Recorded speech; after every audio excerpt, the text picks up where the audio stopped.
So look here. So Aliyah Boston currently has her right arm being put in a hold by Leah Rue. I think Aliyah Boston is the worst officiated post player in the league. She never gets a call. Aliyah Boston walked off that Dallas court looking like she'd been robbed in broad daylight. 22 points, 12 rebounds, and a Herculean comeback effort that fell 1 point short. But that wasn't what had her seeing red. It was watching the referees swallow their whistles every time she got hammered in the paint. Every grab, every hold, every obvious foul ignored while the game slipped away. So Leah Rue has two hands on Aliyah Boston's right arm.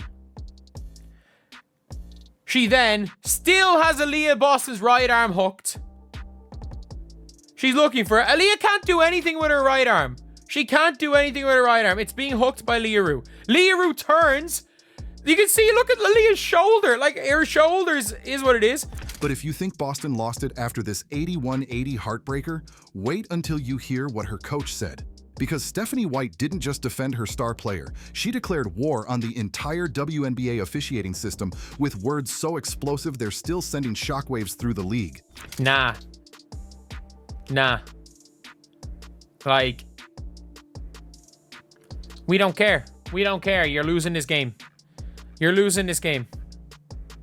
the Fever still had a chance to win. Tuesday night in Dallas should have been routine. The Wings were one of the worst teams in the league. The Fever, despite their injuries, were fighting for playoff positioning. A win would have kept them in 5th place. A loss would drop them to 6th, making their path to the playoffs significantly harder. Be ashamed of themselves for even letting the Fever sniff a chance at victory in this one the way it went. What nobody expected was to witness one of the most explosive post-game press conferences in WNBA history. The game itself told a story of pure determination, crushed by systematic bias. Indiana found themselves down by 17 points with just 6 minutes and 30 seconds remaining. Their season was slipping away. Caitlin Clark remained sidelined. Ari McDonald and Sydney Colson were both out with injuries. Their best player is sidelined. In Caitlin Clark, of course. Her replacement is out for the season. The only other capable person of playing that position is also out for the season. Their only healthy point guard was Odyssey Sims, who had literally signed a hardship contract just 3 days earlier. But this team had fight left in them. Led by Aliyah Boston's dominant interior presence, the Fever launched one of the most inspiring comebacks you'll see all season. Boston was unstoppable in the paint, finishing with 22 points and 12 rebounds while battling double teams and constant physical contact. Kelsey Mitchell, playing out of position, orchestrated the offense with the precision of a veteran floor general. And later in the game, Grace Berger, it was straight on, but she kind of got up under Kelsey Mitchell's airspace in the same way, and they called that a common foul. They said it was toe-to-toe. Shot after shot, stop after stop. The deficit disappeared. 17 became 12, 12 became 8, 8 became 4. With under a minute remaining, they had cut it to 1 point. One single point. The crowd was electric. The Wings were rattled. Everything was set up for a miraculous road victory that would salvage their season and send a message to the entire league. That's when the referees decided the game. Mitchell, who had been getting hammered all night without calls, drove to the basket in the final minute. The contact was obvious. She was grabbed, held, and knocked off balance. The entire Fever bench stood up expecting the whistle. Nothing. Boston established position in the post, calling for the ball with championship intensity. As she caught it and began her move, Dallas defenders draped all over her, hands grabbing her arms, bodies bumping her off her spot. Another obvious foul that would have given Indiana the lead. Nothing. Like, basically, the referee calls a foul because Leah Rue tries to yank Aliyah Boston's arm out of her shoulder socket. She tries to dislocate Aliyah Boston's shoulder, and it is called as an and one. There was late in the game with Leah Rue and Aliyah Boston fighting for position, and Euro sort of had Boston's arm locked, not allowing her to move. And the broadcasters, Ryan and Rebecca, were very incredulous about that one. With seconds remaining, Mitchell got one last look. A leaner from the corner that caught the top of the backboard. Game over. Season potentially over. And the referees had their fingerprints all over it. It was just a bad loss. It was a bad loss. But if you thought the controversy ended with the final buzzer, you were dead wrong. Coach Stephanie White walked into that post-game press conference like a woman on a mission. Her team had played their hearts out. They had overcome massive adversity. They had executed one of the most impressive comebacks of the season.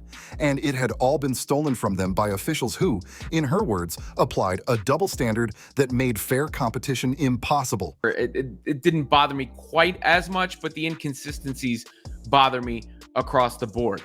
And that's one of the biggest problems with WNBA officiating. White started diplomatically, acknowledging her team's early struggles and the impact of their extensive injury list. But when the questions turned to the officiating, the gloves came off. It was a physical game, White began, her voice steady but her eyes blazing. Yeah, I mean, I think it was a physical game, you know. I think there's a double standard in how people get their calls. Then she dropped the bomb that sent shockwaves through social media. I think Kelsey Mitchell, number 1, is held or chucked on every freaking possession and never gets a call off the ball. I think Aliyah Boston is the worst officiated post player in the league.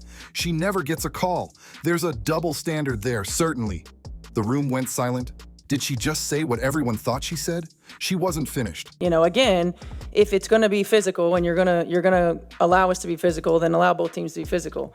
If you're going to call the holds and you're going to call the chucks, and you're going to then call it both ways. So, I mean, I think that we've been pretty consistent in what we're asking for, and I didn't feel like it was consistent, especially for those two. I think you could call a foul every time down the floor for those two.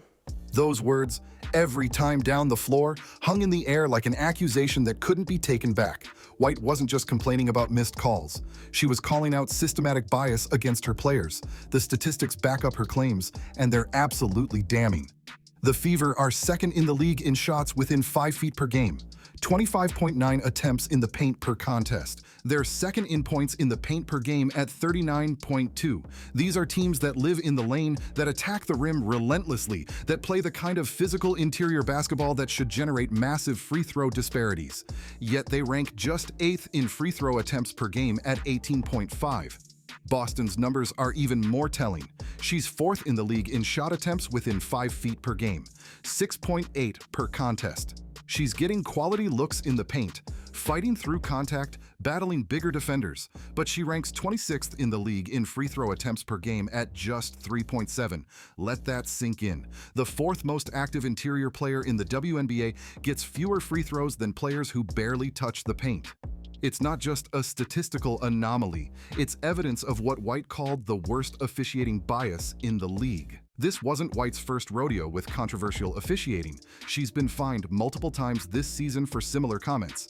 In May, after a loss to the New York Liberty, she received an undisclosed fine for criticizing the refs. In June, after a win over Connecticut, she blasted officials for allowing excessive physicality against her players. But Tuesday night was different. Tuesday night, she wasn't just frustrated, she was disgusted. When the officials don't get control of the ball game, when they allow that stuff to happen, and it's been happening all season long. All season long. It's not just this game, it's been happening all season long. This is what happens, right? This is what happens. You've got competitive women who are the best in the world at what they do, right? And when you allow them to play physical and you allow these things to happen, they're going to compete. And they're going to have their teammates' backs. It's exactly what you expect, right? Every year when we have our league meetings in the fall and in the spring, we say the same thing over and over and over, and nothing has changed, White had said earlier this season. Look, the official's job is hard. The player's job is hard. The game has changed so much. Players are faster, they're bigger, they're better, they're stronger, they're as good as they've ever been, they're as athletic as they've ever been. The game is fast now. Things are happening quickly. Everybody's getting better except the officials. So we gotta find a way to remedy it. You've heard every coach talk about it, so I don't know what the answer is. That quote took on new meaning after Tuesday's debacle. This wasn't about one bad night or a few missed calls. This was about a pattern of incompetence that was actively hurting competitive balance. Boston herself had remained relatively quiet throughout the season, letting her play speak for itself, but you could see the frustration building. Every non-call, every time she was grabbed, held, or knocked down without a whistle, every time she watched lesser players get calls she couldn't buy. After the game, Boston kept her comments brief, but the frustration was written all over her face. The reaction from fans was immediate and explosive. Social media erupted with video compilations of missed calls against Boston. If it was going to be on anyone, it'd be on Melissa Smith. I mean, that's clearly not Aliyah on Boston's Aliyah Boston. not anywhere near there. They need to challenge that or at least get that. Former players weighed in, sharing their own stories of officiating bias. Current players, typically careful about public criticism, began subtly supporting White's comments with likes and shares.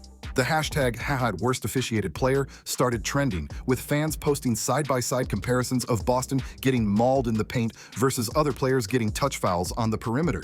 Even opposing coaches and players took notice. When a coach as respected as Stephanie White goes nuclear on national television, people listen. Her reputation for professionalism and measured responses made her outburst even more impactful. The WNBA's response was predictably corporate and meaningless. They issued a statement about respecting the game and proper channels for concerns, but offered no acknowledgement of the systematic problems White identified. For the Fever, the loss was devastating on multiple levels. It dropped them from 5th to 6th place in the standings, making their playoff path significantly more difficult. It exposed the ongoing injury crisis that has decimated their depth, and it highlighted the officiating bias that could ultimately cost them a championship opportunity. But it also did something else. It united the team around a common enemy. Sometimes the best thing that can happen to a group is having someone external to rally against. And Tuesday night, the WNBA referees gave Indiana all the motivation they'll need for the rest of the season. White's decision to go public with her criticism wasn't spontaneous. It was calculated. She knew she'd face fines. She knew she'd draw league scrutiny, but she also knew that staying silent meant watching her players get disrespected night after night without consequence. I think the physicality level was a little bit different on both sides of the ball, and but for us, really, I think it's got to be our focus. Boston's reaction to her coach's defense spoke volumes even without words. The way she nodded along during the press conference, the way she stood by White's side, showed she fully supported the public stance. The irony is undeniable. In a league that prides itself on progressive values and fair treatment, two of its biggest stars, Boston and Mitchell, are being systematically discriminated against by the very officials charged with protecting them. Boston's body language throughout the ordeal told its own story. Instead of distancing herself from the controversy, she stood firmly behind her coach's words. The long-term implications of Tuesday night extend far beyond one game or one season. White's comments have sparked a league-wide conversation about officiating standards and accountability. Players who have suffered in silence for years are beginning to speak up. Fans are demanding transparency from a league that has operated in shadows for too long. The Fever still have games to play and playoffs to reach. Boston will continue to dominate in the paint, fighting through contact that would hospitalize lesser players. Mitchell will keep attacking the rim despite knowing she won't get the calls she deserves. But something fundamental changed Tuesday night in Dallas. A line was crossed, a truth was spoken, and the WNBA officiating establishment now knows that at least one coach won't stay silent while her players get disrespected. Whether that leads to meaningful change remains to be seen. But one thing is certain, Aliyah Boston now has a coach willing to risk everything to defend her, and in a league where respect is earned through confrontation, that might be exactly what she needed. The final score may have read Dallas 81, Indiana 80. But in the bigger battle for integrity and fairness, Stephanie White and the Fever won decisively. Sometimes the most important victories happen in press conference rooms, not on basketball courts. That's how a coach turned a heartbreaking loss into a battle cry for justice.